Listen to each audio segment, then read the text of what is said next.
बात तब की है जब संसार प्रेम की खोज में भटक रहा था। लोग शास्त्रों का उल्लंघन कर रहे थे।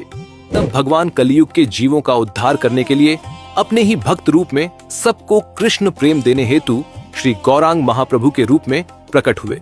सन 1486 में चंद्र ग्रहण के पावन समय नवद्वीप में श्री चैतन्य महाप्रभु का प्राकट्य हुआ। बाल्यावस्था में निमाई चंचल और अत्यंत बुद्धिमान थे। हरिनाम सुनते ही वे शांत हो जाते थे। उनकी बाल लीलाओं में ईश्वरत्व की स्पष्ट झलक दिखाई देती थी। 22 वर्ष की आयु में गया में उन्होंने श्री ईश्वरपुरी के चरणों में दीक्षा ग्रहण की।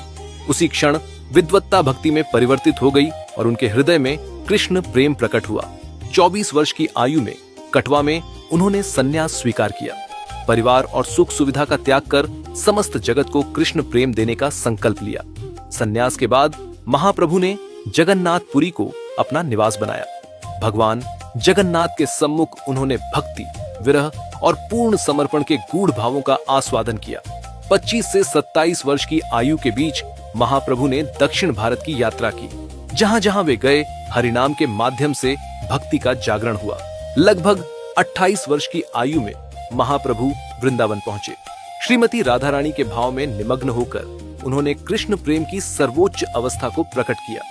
29 से 48 वर्ष की आयु तक महाप्रभु जगत